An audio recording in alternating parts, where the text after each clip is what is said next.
17வது நூற்றாண்டில் இங்கிலாந்து தேசத்தை 8ஆம் ஹென்றி என்பவர் ஆண்டு கொண்டிருந்தார். வரலாற்றை பார்த்தா தெரியும்.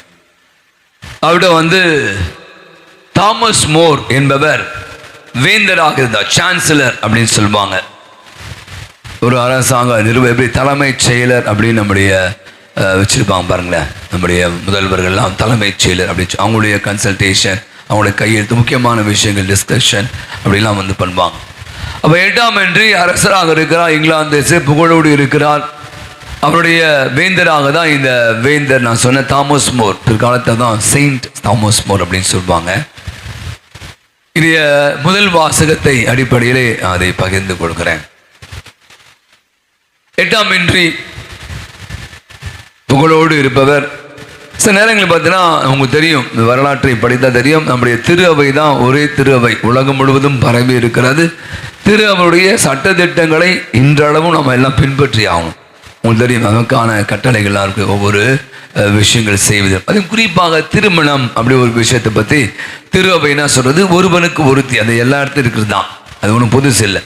ஒரு மனைவி உயிரோடு இருக்கும் போது இன்னொருவரை நீங்கள் திருமணம் செய்து கொள்ளக்கூடாது, எல்லாருக்கும் தெரிஞ்சது தான். அது மனைவியே ஒன்று இறந்து போயிருந்தாதான் மறுமணம் அப்படி ஒரு கான்செப்ட் இங்கே மட்டும் இல்லை, பொதுவாகவே எல்லாம் இருக்கிறார்.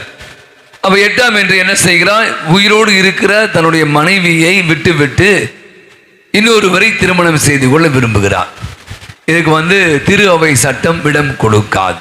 கண்டிப்பாக நீ பண்ணக்கூடாது. நான் சொல்றது 17ஆம் நூற்றாண்டு. அவை இப்படி இருக்கிற போது அவர் என்ன பண்றார், திரு அவை என்ன பெரிய திருவை இருப்ப நம்ம வா கோயிலாதா எங்களுக்கு தெரியாதா, நான் ஒரு அரசன். திரு அவை என்ன, திருத்தந்தை என்ன, நான் தான். அவரே திருத்தந்தையை தூக்கி எறிஞ்சு விட்டார். தான் ஒரு தன்னையை ஒரு திருத்தந்தையை நான் போறதான் சட்டம், பிரிட்டிஷ்ல நான் தான் வைப்பேன் சட்டத்திட்டங்கள் சொல்லி தன்னுடைய இந்த 2வது திருமணத்தை செய்து கொள்கிறார். இது உலகை உலுக்கிய ஒரு விஷயம். நிறைய பேர் பிரிந்து பேசி இப்போ அந்த மாதிரி திருவை விட்டு நிறைய பேர் அந்த சபைகள்லாம் உருவான காலம், ஒரு காலம் சொல்லலாம் 17ஆம் நூற்றாண்டு. என்ன பிரச்சனை, தாமஸ் மோர் தான் வேந்தர். நான் சொன்ன சான்சலர் கையெழுத்துலாம் போடணும். தாமஸ் மோர் கூப்பிடுறாங்க, பாப்பா தாமஸ் மோர், நீ ரொம்ப எனக்கு நம்பிக்கைக்குரிய ஊழியன், திரு அவைக்கும் நம்பிக்கைக்குரிய, ரொம்ப திரு அவை மீது பயங்கர நம்பிக்கை உள்ளவர்.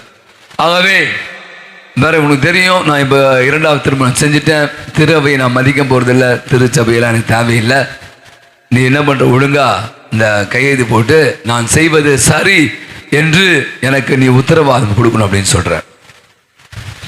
தாமஸ் மோர் உங்களுக்கு தெரியும், திருச்சபை நம்ம சர்ச்சை ரொம்ப பங்கை அல்லது திரு அவையை விட்டு கொடுக்க மாட்டேங்க. திருத்தந்தைக்காக சில பேர் பூசெல்லாம் வைப்பாங்க, உங்களுக்கு தெரியும்.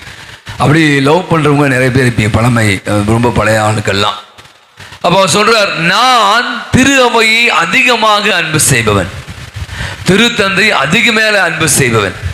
ஆனா இங்க பிரச்சனை என்ன, அரசர் அவரை முறைச்சிக்கிட்டு வாழ முடியுமா? என்ன பண்ணுவார் அவரு, போட்டு தள்ளுவார். அவர் மிக அழகாய் சொல்கிறார், நான் அதிகமாக அன்பு செய்கிற என் திரு அவையையும் திருத்தந்தையும் மீது அதிக நம்பிக்கை கொள்ளுங்க, அன்பு செய்கிற நம்பிக்கை கொள்ளுங்க.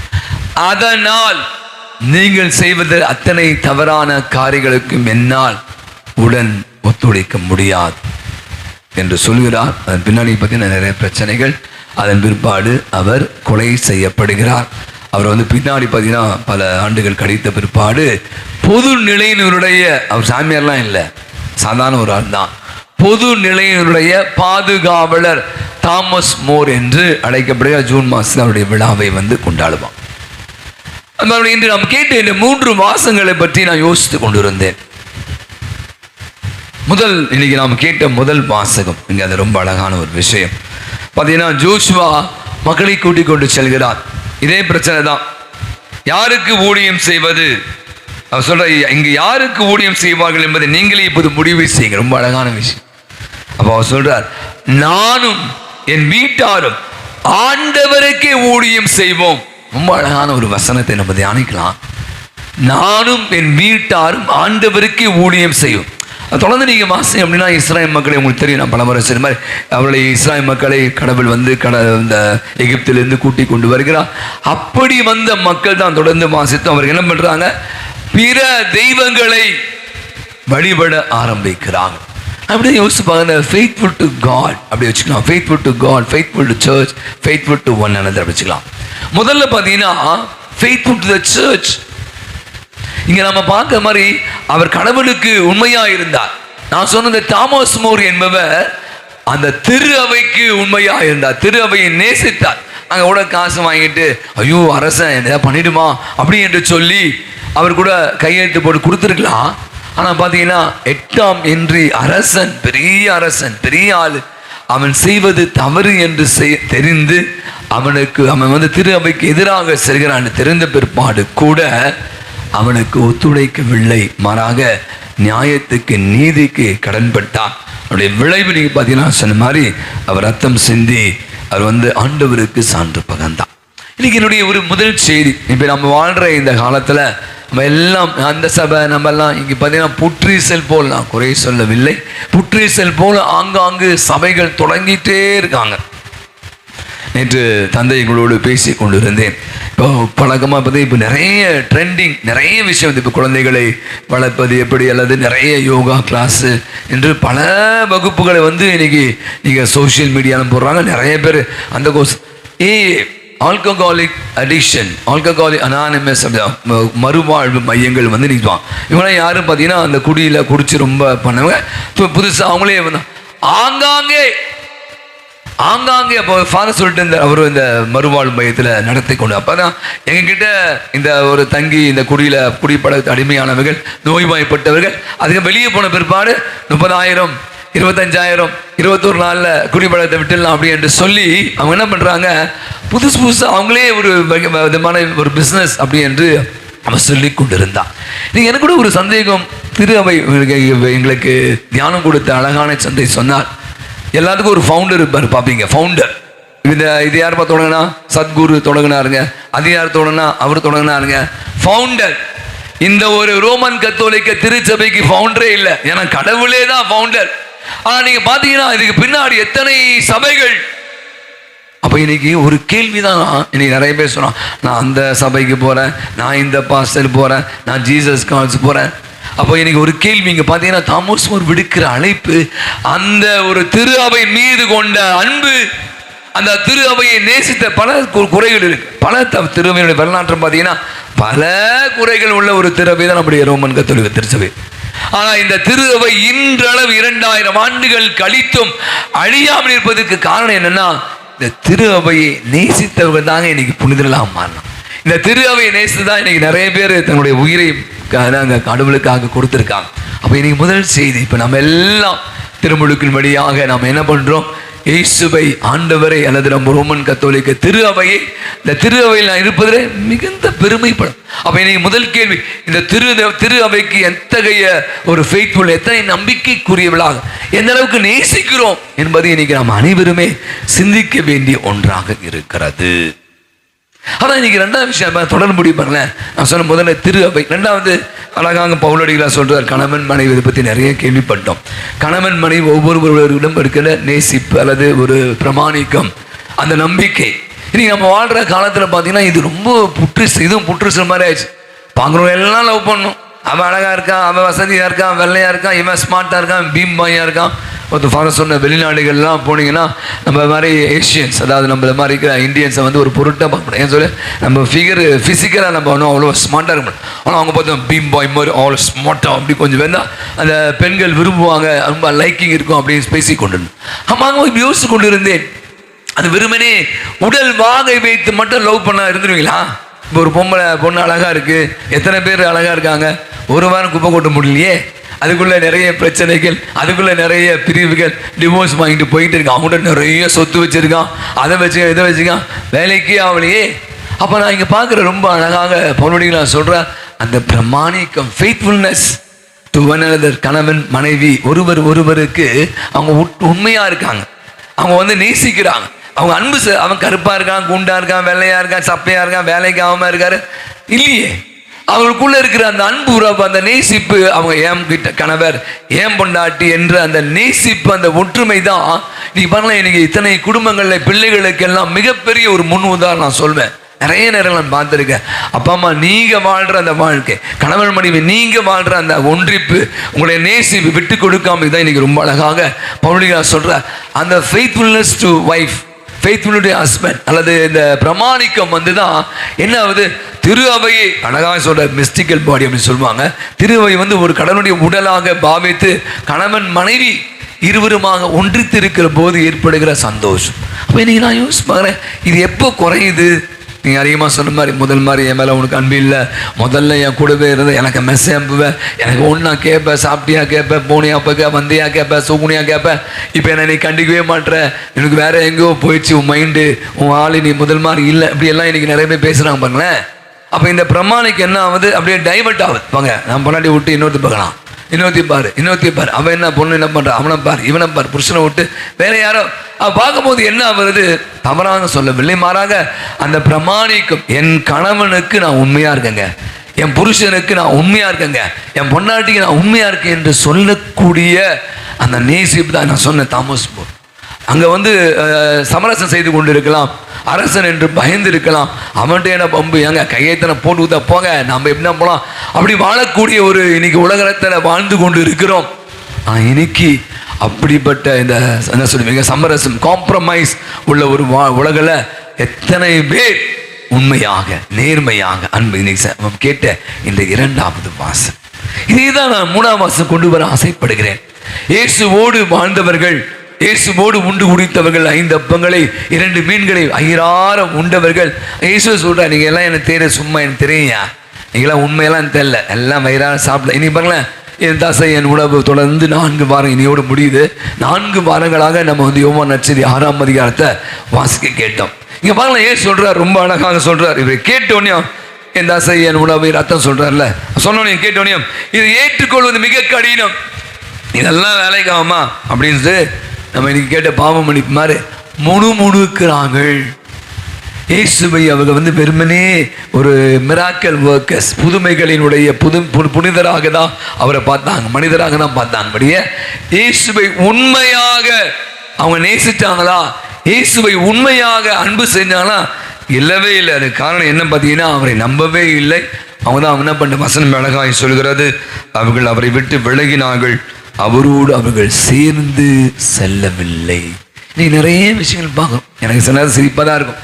நாளைக்கு நீங்கள் கூட கட்சி தொடங்கினா, என்னுடைய நண்பர் ஒருவர் இருக்கார், அவர் சொல்கிறார், இங்கே அம்பத்தூரில் இருக்கார், அவர் ஒரு 15 வருஷமாக அதே பங்கில் இருக்கார், மாற்றி நான் மட்டும் நின்னா கண்டிப்பாக ஜெயிச்சிடுன்னு சொன்னேன். ஏன்னா அந்த பங்கில் இருக்க, இந்த ஒரு பங்கில் இருந்தார், அந்த ஒரு பங்கில் இருந்தால் அந்த பங்கில் நிறைய பேரை தெரியும், அதனால் கவுன்சிலராக நின்றால் கண்டிப்பாக வெற்றி பெறுவேன்னு சொன்னார்.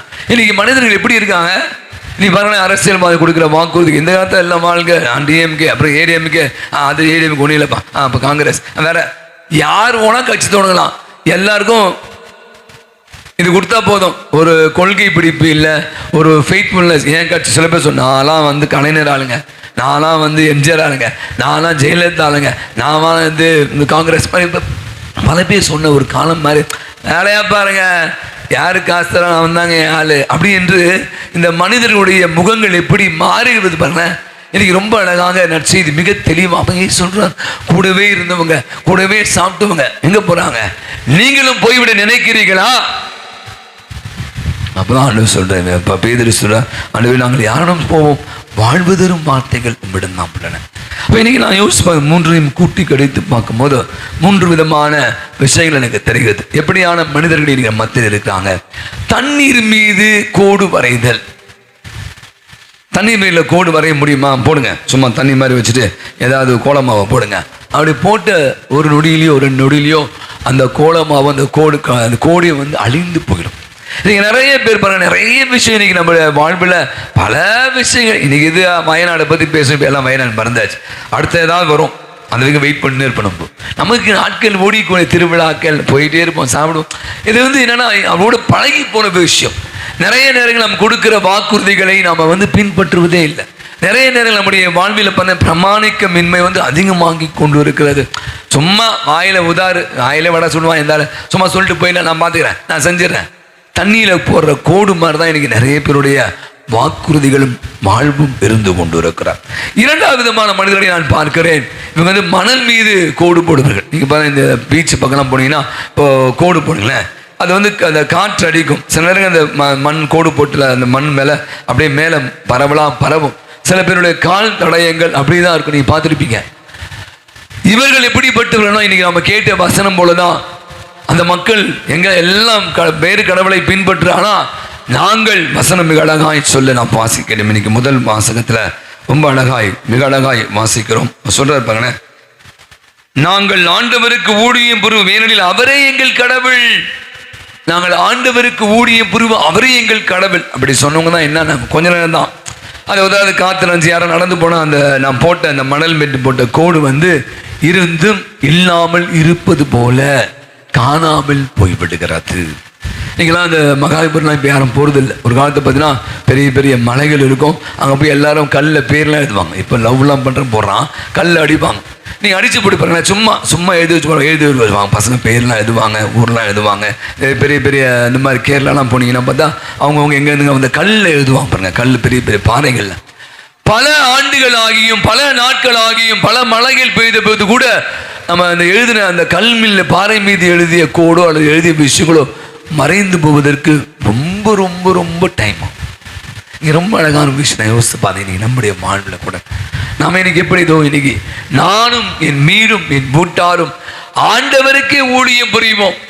நாங்கள் எங்கே ஆண்டவர் போகிறது? உங்ககிட்ட தான் வருவோம். நீங்கள் தான் எங்களுக்கு எல்லாம் ஒரு வார்த்தைகள் தானே நிலை வாழ்வு தருகின்றன. அப்போ இன்னைக்கு நம்முடைய வாழ்வு நான் இன்னைக்கு எப்படி இருக்கேன்?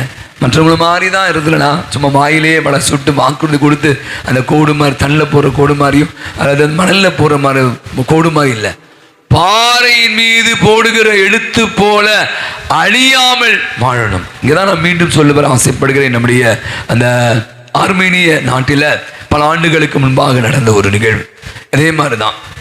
இயேசுவை வேதகலாபனை நேரம் இயேசுவை ஏற்றுக்கொண்டால் அங்கு பயங்கரமான உடல் உபாதைகளுக்கு ஆளாக வேண்டிய 12 வயது நிரம்பிய சிறுவன் அவனை வந்து பிடிக்கிறான். வந்து அவன் சொல்கிறான், நான் ஏசப்பா அவன் ரொம்ப அன்பு செய்கிறேன்னு சொல்கிறான். காவலர் சொல்கிறாங்க, வேற நீ தயவுசெய்து சின்ன பையனாக இருக்கு, அவனுக்கு நிறைய வாழ்க்கை இருக்குது, நாங்கள் சொல்கிறத கேளு, அந்த ஆளை விட்டுட்டு நீ மறுதளிச்சு வாடா அப்படின்றான்.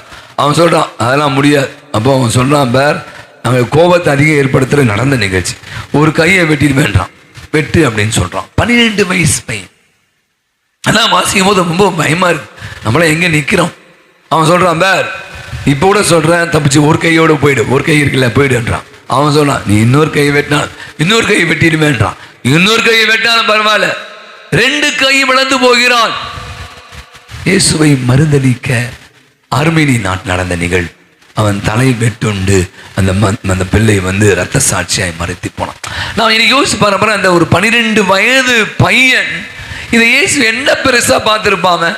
ஏன் அவ்வளவு அன்பு, ஏன் அவ்வளவு பிரமாணிக்கம்? இன்னைக்கு நம்முடைய வாழ்வில் எத்தனை ஆண்டுகள், எத்தனை திருப்பலிகள், எத்தனை நம்ம எல்லாம் வாக்குறுதி கொடுக்குறோம். நான் அதை பண்ண மாட்டேன் இதை பண்ண மாட்டேன், திருமண வாக்குறுதிகள் நான் சொன்ன மாதிரி கடைசி வரைக்கும் நீ தான் எனக்கு வாக்களிக்கிறேன். சின்ன சின்ன சண்டைகள் வந்த பேர் தூக்கி போட்டு போயிடும், கோச்சிக்கிறோம், பிரச்சனைகள் பிரிந்து வாழ விரும்புகிறோம். நீ ரொம்ப ஈஸியாக சொல்ல வேணாங்க, அவன் எனக்கு தேவையில்லை, நீ போடி நீ போட அப்படி என்று இன்று திருமண இந்த பந்தத்தை அவ்வளோ ஈஸியாக தூக்கிட்டு போகிறான், தூக்கி போட்டு போயிடறான். அப்போ என்ன வாழ்வு என்ற ஒரு கேள்விக்குறி. அப்போ இந்த பிரமாணிக்கமின்மை, கடவுளுக்கும் பிரமாணிக்கம் இல்லை, திருச்சபைக்கும் பிரமாணிக்கம் இல்லை, கூட இருக்க பொண்டாட்டி பிள்ளைங்களுக்கும் பிரமாணிக்கம் இல்லை. அப்போ நான் நீங்கள் அவன் ஆண்டவர் நம்ம பார்த்து கேட்குறான். அப்போ நம்ம பதில் எதுவாக இருக்கணும்? இன்னைக்கு நானும் என் வீட்டாரும் ஆண்டவருக்கே ஊழியம். அவர் தாங்க எனக்கு எல்லாம். என் மனைவி, என் கணவன், கஷ்டமோ நஷ்டமோ பணம் இல்லை, அவங்க சேர்த்து வச்சிட்டார். கடவுள் உங்களுக்கு ஒன்றாங்க நினைத்தார் இந்த இடத்துல. ஆக சாகுற வரை நீதான் எனக்கு, உன்னை மட்டும் வேற யாரும் இல்லை எனக்கு அப்படின்ற சொல்லக்கூடிய அந்த வாழ்வது. ஆண்டவரே நாங்கள் எவ்வளோ கஷ்டப்பட்டு எவ்வளோ துன்பங்கள் வந்தாலும் எங்கே போவோம்? எங்கேயும் போக முடியாது, உங்கள்கிட்ட தான் வரணும், நீ தான் எங்களுக்கு எல்லாம் என்று அவரை நம்பி வாழ்கிற அற்புதமான ஒரு வாழ்க்கை தான் இன்னைக்கு நாம் வாழணும் என்று இன்றைய வழிபாடு நடைபெறுது. அப்போ நம்ம இன்னைக்கு நிறைய கேள்வி கேட்போம். இன்னைக்கு நான் சொன்ன மாதிரி இந்த உலக வாழ்வில் பல விஷயங்கள் முன்பாக இருக்கிறது. நிறைய பேர் சொல்லுவாங்க அப்படின்னு நம்பி கெட்டாண்டா அப்படின்னு சொல்ற மாதிரி பலரையும் நம்புகிறோம். அவன் வாயை திறந்தாலே உடான்ஸ் தான்டா, வாயில் விடாம்பார் சும்மா. அப்போ இனி நம்ம மக்கள் நம்ம எப்படி பார்க்குறாங்க? சொன்ன மாதிரி செய்யணும். சொல்லலையா, செய்ய முடியலையா, சொல்லாதீங்க. முடியும், வரேன் கொடுக்குறேன், இல்லைன்னா இல்லைன்னு சொல்லணும். பார்க்குறேன், கொடுக்குறேன், அப்புறம் தரேன். இன்னைக்கு நிறைய பேர் வாழ்வு பார்த்தோன்னா இப்படி தான் இருக்கு. இதுவே நம்மளுடைய கேரக்டரிஸ்டிக் ஆஃப் பர்சன். ஈஸியாக நம்ம இனம் கண்டு கொள்ளலாம். இது எப்படிப்பட்ட ஆள், நீங்கள் பெரியலாம் விஷயம், சின்ன சின்ன விஷயங்களை நீங்கள் யாருன்னே நீங்களே சொல்லாமல் உங்களை மற்றவங்க அடையாளம் கண்டு கொள்கிறார். இன்னைக்கு நீங்கள் யோசுவா செய்த அற்புதமான அந்த வார்த்தைகள் ஆண்டவருக்கு ஊழியம் புரிந்தாங்க. பவுலடிகளார் சொன்ன மாதிரி சாதாரண ஒரு வாழ்வு தான், கணவன் மனைவி அற்புதமான வாழ்வு, ஒன்றிப்பு, நேசிப்பு, நான் சொன்ன அந்த பிரமாணிக்கம். ஆண்டவர் இயேசுடைய வார்த்தைகளை நம்பியவர்கள் எல்லாம் போயிட்டான். ஆனால் அந்த 12 செடுகள் மட்டும் இயேசுவோடு கடைசி வரை பயணித்தார்கள், அவரை நம்பினார். இன்னைக்கு நீங்களும் நானும் கூட அப்படியான ஒரு வாழ்க்கை வாழ ஆண்டவரை மட்டுமே நம்புவேன். நாம் கொடுத்த வாக்குறுதியை மீறாமல் இருக்கக்கூடியவர்களாக மாற அருள் வேண்டி பலியை ஒப்புக் கொடுப்போம். ஆமென்.